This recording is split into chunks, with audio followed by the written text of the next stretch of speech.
너희는 너희가 하나님의 성전인 것과 하나님의 성령이 너희 안에 계시는 것을 알지 못하느냐? 누구든지 하나님의 성전을 더럽히면 하나님이 그 사람을 멸하시리라.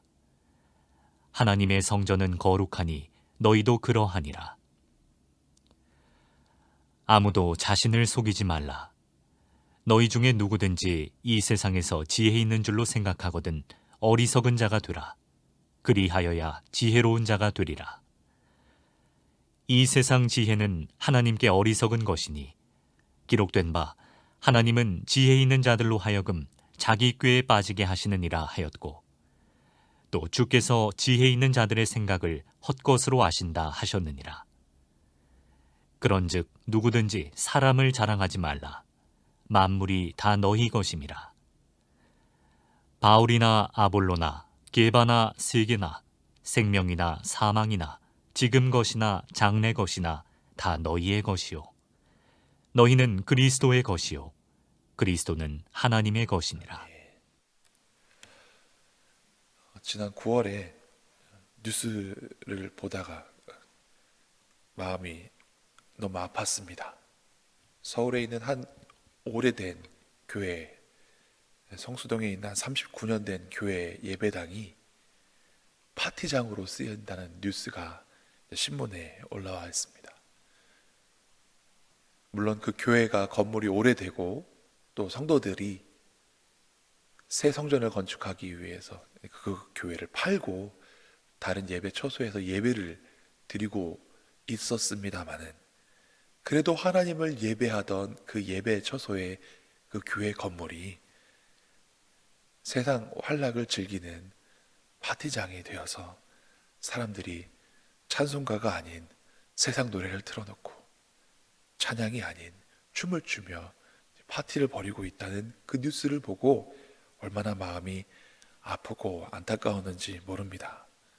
그런데 또한 한번 잘 생각해 보았습니다. 교회가 무엇일까? 예배당이 교회일까? 그렇지 않았습니다. 하나님이 안 계시고 예배를 드리지 않으면 아무리 교회 모양으로 건물을 지어도 그것은 의미가 없는 것이었습니다. 예를 들면 이와 같습니다. 사사기에 보면 이스라엘 백성들이 블레셋과 싸우려고 나아갈 때에 법궤를 들고 나갑니다. 왜냐하면 성소 안에 있는 그 법궤에는 하나님이 임재하시는 그 상징이 되었기 때문에 자기들 생각에는 법궤를 들고 가면 싸움에서 이길 줄 알았습니다. 그러나 그 결과는 어땠습니까? 하나님이 함께 하시지 않으면 법궤는 그냥 상자일 뿐입니다. 그래서 교회는 본질적으로 하나님이 우리를 만나주시는 장소, 그것이 바로 교회인 줄 믿습니다. 즉, 눈에 보이는 건물이 중요한 것이 아니라 하나님이 계신 곳, 그곳이 바로 교회인 것입니다. 그래서 사도 바울은 너희는 너희가 하나님의 성전인 것과 하나님의 성령이 너희 안에 계시는 것을 알지 못하느냐? 성령이 내주하시는 바로 우리가 하나님이 거하실 성전이다 라고 말하고 있습니다. 출애굽기 40장에 하나님께서 가르쳐 주신 대로 이스라엘 백성이 성막을 지어서 봉헌을 합니다. 그때 구름이 그 회막을 덮고 하나님의 영광이 가득하였다라고 성경이 기록하고 있습니다. 또 열왕기상 8장을 읽어보면 솔로몬이 하나님 앞에 성전을 지어드리고 법궤를 모셨을 때 똑같이 구름이 성전에 가득하고 하나님의 영광이 충만하였다라고 성경이 기록하고 있습니다. 즉, 성전과 성막은 하나님이 계시는 곳입니다. 우리가 우리 안에 성령님의 내주하심으로 주를 그리스도라고 시인하고 하나님을 아버지라 부르며 하나님께 예배할 때 바로 우리가 하나님의 성전이 되는 것입니다. 성전은 거룩합니다. 그래서 성전을 회방하고 더럽히는 자는 벌을 받았습니다. 예를 들면 레위기에 나답과 아비후가 하나님이 정하시지 않은 다른 불로 제사를 드렸다가 죽임을 당하게 되었습니다. 또 사사기에 사무엘이 오는 것을 기다리지 못하고 제사장이 아닌 사울 왕이 먼저 자기가 제사를 드렸을 때 하나님께서 진노하셨습니다. 이처럼 성전을 더럽히고 하나님의 규례를 지키지 못하는 자들을 하나님은 심판하시고, 또 성전을 회방하는 것에 대한 죄는 무섭습니다. 죽임을 당하거나 이스라엘의 회중에서부터 쫓겨나게 되리라고 율법에 기록이 되어 있는 무서운 죄입니다. 그런데 고린도 교회 교인들은 본인들이 하나님의 성전이고 하나님의 교회임에도 불구하고 나는 게바에게, 나는 아볼로에게 하면서 누구를 자랑합니까? 하나님을 자랑하지 않고 예수님을 자랑하지 않고 자기가 따르는 교회의 지도자들을 자랑하고 있는 것입니다. 이것은 하나님의 성전인 우리가 참되신 하나님을, 또 참되신 예수님을 증거하지 않고 자랑하지 않고 다른 눈에 보이는 것들을 의지하고 눈에 보이는 사람들을 자랑함으로 하나님을 근심하게 하고 하나님 앞에 범죄하게 되는 것이라고 사도 바울은 말합니다. 이러한 것들이 얼마나 미련한 것인가. 사도 바울은 말합니다. 아무도 자신을 속이지 말라. 너희 중에 누구든지 이 세상에서 지혜 있는 줄로 생각하거든 어리석은 자가 되라. 그리하여야 지혜로운 자가 되리라. 이 세상 지혜는 하나님께 어리석은 것이니 기록된 바 하나님은 지혜 있는 자들로 하여금 자기 꾀에 빠지게 하시느니라 하셨고, 누구는 게바에게 누구는 아볼로에게 이렇게 막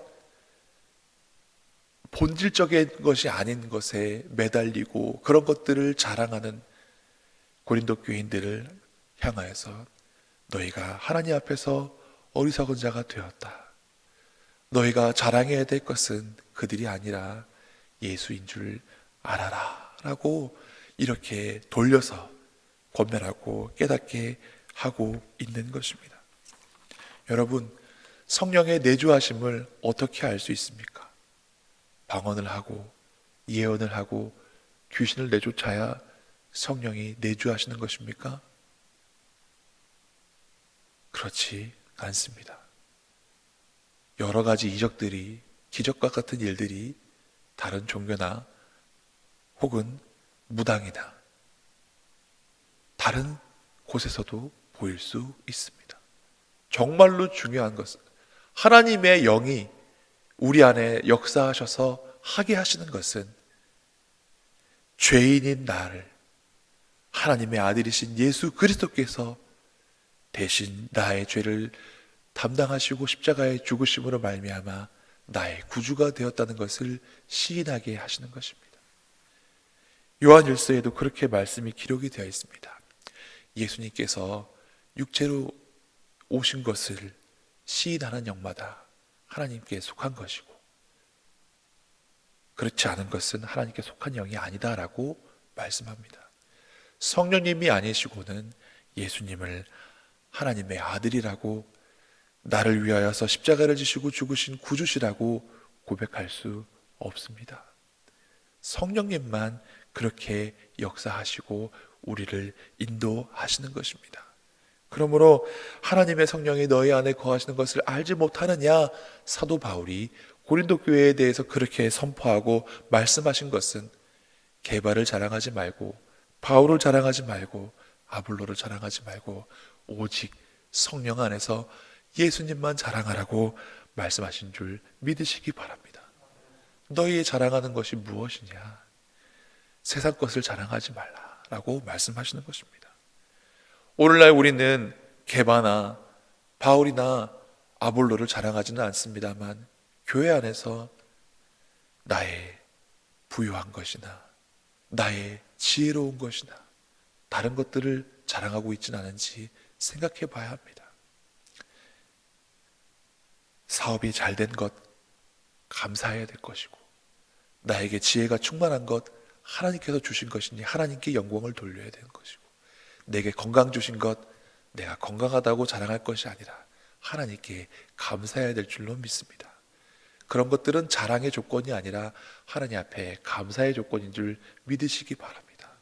그런데 요즘에 많은 그리스도인들이 이 감사의 조건을 자랑의 조건으로 내세웁니다. 교회도 마찬가지입니다. 얼마나 큰 건물을, 성전을 지었느냐, 교회에 얼마나 큰 버스가 있느냐, 성도의 교세가 얼마나 되느냐, 이런 것들을 자랑한 그런 교회들도 있습니다. 그런 목회자들도 있습니다. 그러나 우리는 오직 하나님만 자랑하고 나의 구주 되신 예수님만 자랑하며, 우리가 하나님 앞에 얼마나 신실하게 신앙생활하고 얼마나 우리가 신실하게 하나님 앞에 기도하고 또 예수 그리스도의 복음을 증거하기 위해서 얼마나 노력하고 있는가, 이런 것들을 자랑하고 또 감사할 수 있는 그런 사람들이 되었으면 좋겠습니다. 그런 교회 되었으면 좋겠습니다. 고린도 교회들은 세상의 지혜를 자랑하고 자기의 지혜를 자랑했습니다. 본질은 그렇지 않습니다. 우리는 하나님 앞에서 얼마나 미련한 자들입니까? 우리가 아무리 지혜로워도 하나님의 미련한 것만 못하다고 성경에 말씀하고 있습니다. 하나님의 생각은 너무나 뛰어나서 마치 하늘이 땅에서 높은 같이 그렇게 우리의 생각보다 훨씬 높다라고 말씀하고 있습니다. 그러니 우리가 우리의 지혜를 자랑하겠습니까? 우리의 부요함을 자랑하겠습니까? 우리의 강함을 자랑하겠습니까? 그 어느 것도 하나님의 지혜와 하나님의 능력과 하나님의 모든 만물을 소유하신 그 부귀와 자랑할 수 없고 비교할 수도 없기에 우리가 자랑해야 될 것은 하나님께서 우리에게 주신 아들 예수 그리스도인 줄 믿으시기 바랍니다. 이 성탄의 계절에 다시금 우리는 깊이 생각해 봐야 합니다. 우리는 예수님만 붙잡고 예수님만 내 마음에 품고 성령이 역사하시는 대로 내 입술을 벌려서 주님이 나의 구주십니다, 나를 위해서 이 땅에 오셨습니다, 십자가를 지신 주님을 내가 사랑합니다, 그 주님을 내가 자랑합니다, 이렇게 고백할 수 있는 믿음의 사람들이 되어야 하는 것입니다. 하나님께서는 그런 교회에게 권세를 주셨습니다. 21절 말씀부터 23절까지 말씀을 다시 읽어보겠습니다. 그런즉 누구든지 사람을 자랑하지 말라. 만물이 다 너희 것임이라. 바울이나 아볼로나 게바나 세계나 생명이나 사망이나 지금 것이나 장래 것이나 다 너희의 것이요 너희는 그리스도의 것이요 그리스도는 하나님의 것이니라. 아멘. 23절 말씀에 너희는, 교회는 누구의 것이라고 말씀하십니까? 그리스도의 것. 그리고 교회의 머리 되신 그리스도는 하나님의 소유라고 성경에 말씀하십니다. 이것이 참 중요합니다. 우리가 머리 되신 예수 그리스도께 속해 있고 또 우리 구주 예수 그리스도께서 하나님의 아들이시며 하나님께 속해 있는 것을 믿고 따르는 자들에게는 만물이 우리에게 주어진다라는 것입니다. 21절 말씀 뒷부분에 만물이 다 너희에게 속해 있다, 모든 것을 너희에게 주었다라고 성경은 말씀하십니다.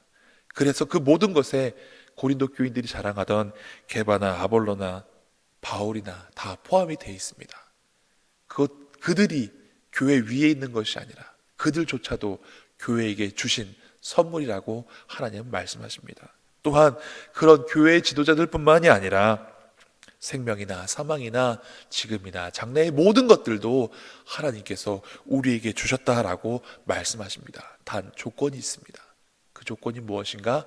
우리가 그리스도의 것이 되어야 한다라는 것입니다. 예수 그리스도께서는 저와 여러분들을 그의 피값으로 사셨습니다. 그의 생명으로 대속하셨습니다. 우리는 예수님의 피값으로 사신 바 된 하나님의 자녀이고 하나님의 교회입니다. 오늘 이 말씀을 의지하여서 오직 예수님만 나의 구주로 성령님의 인도하심을 따라 하나님 앞에 예배하고 경배하는 아름다운 교회 되기를 사모하시기를 바랍니다. 교회의 본질은 하나님이 계시고 하나님께서 영광 받으시고 하나님께 나온 자녀들과 하나님께 나온 하나님의 백성들이 하나님께 영광을 돌리는 자리인 줄 믿으시기 바랍니다. 기도하시겠습니다. 하나님, 성령님 우리 안에 함께 하셔서 우리로 하여금 예수 그리스도께서 우리를 위하여 십자가를 지시고 죽으심을 믿어지게 하시고 입으로 시인할 수 있게 하시는 감사를 드립니다. 하나님, 우리가 예수님만 자랑하게 하여 주시옵소서. 하나밖에 없는 아들을 내어주신 하나님만 자랑하게 하여 주시옵소서. 성령님, 우리 안에 충만히 거하셔서 우리가 성령님께서 가르쳐 주시고 인도하시는 대로 따르며 나의 명철과 지혜를 따라가지 아니하고 하나님이 주신 말씀과 하나님이 주신 지혜를 따라 사는, 성령님의 인도하심을 따라 사는 믿음의 사람들 되게 하여 주시옵소서. 하나님, 세상의 것을 자랑하지 말게 하옵시고 오직 예수님만 자랑하는 교회 되게 하여 주시옵소서. 만물을 우리에게 주셨사오니 하나님 앞에 감사함으로 나아가게 하여 주시옵시고, 만물을 우리에게 주셨으나 우리가 그리스도께 속한 자들이요 우리가 하나님의 소유된 백성임을 깨달아 오늘도 감사함으로 하나님 앞에 나와 예배하고 경배하는 저희들 되게 하여 주시옵소서. 자랑할 것을 바꾸어서 하나님께 나와 감사할 것으로 드리는 믿음의 사람들 되기를 간절히 바라옵고 원하며 이 모든 말씀 예수님 이름으로 기도드리옵나이다. 아멘.